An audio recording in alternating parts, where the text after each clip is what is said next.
No, I think when I go into a man's bathroom for the first time, I want to see a real solid lineup of like Dove body care.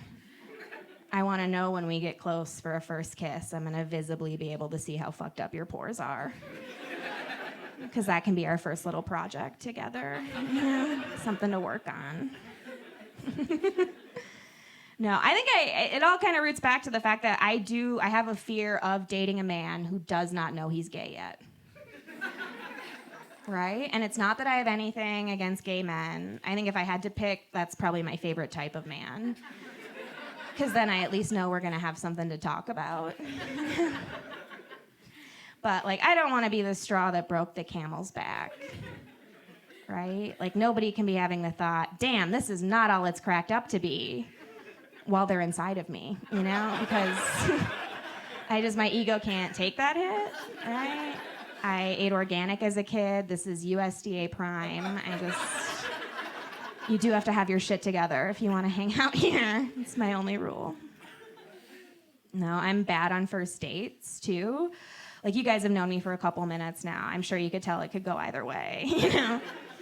It's just hard because when you're, like, dating out, everything happens online. You meet each other online, and then you'll, like, share memes back and forth. And if it's funny, you're like, I don't know, maybe we could have a baby, right? Like, it's not crazy.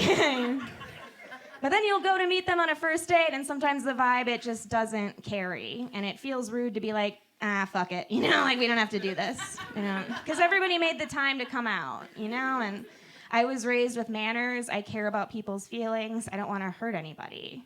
So I sit through the free dinner, you know? I tough it out like one of God's bravest soldiers. The problem is when I don't like somebody, I put off an energy that could power a potato clock in science class. Like, it's electric. You know, people pick up on that right away. And typically when I'm doing that, what will get said to me is I will get called intimidating.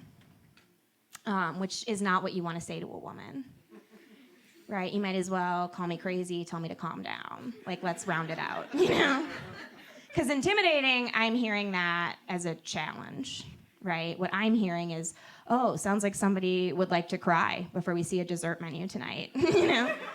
Yeah, you're going to tell your therapist about this one, you little bitch. Buckle up.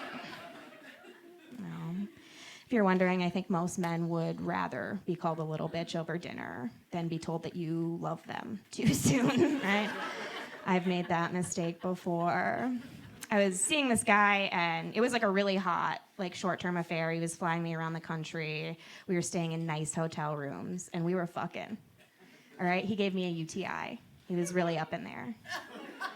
Which, that's an experience when you're dating a new man and you have to tell him he gave you a UTI. Because they always pretend like they care. Like, oh, I'm so sorry, you know?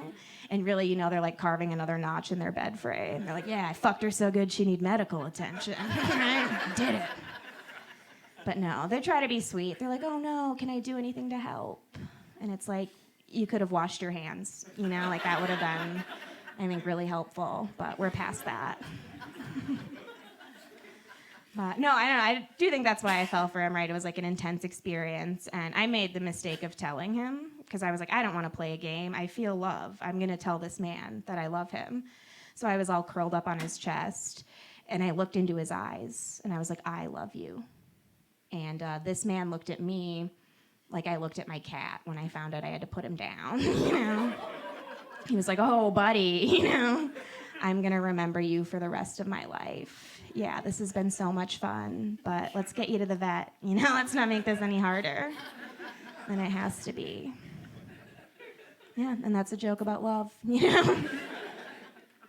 Oh, you guys are a lot of fun. I got to wrap it up soon, but I will say this is like my favorite thing in the world to do. It's a real treat to get to perform for like a room full of new people.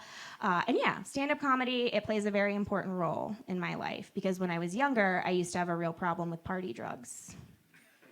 Yeah, and now I try not to do that stuff so much. But this is like a very similar rush, you know, because I'm up here in the lights, kind of sweaty. I got that stomach drop, gotta poop feeling. But I'm all smiles, you know, it's the same as rolling on Molly. It's so much fun. All right, I'm gonna end it there. Thank you guys so much. Enjoy the rest of the show. Keep clapping for your host.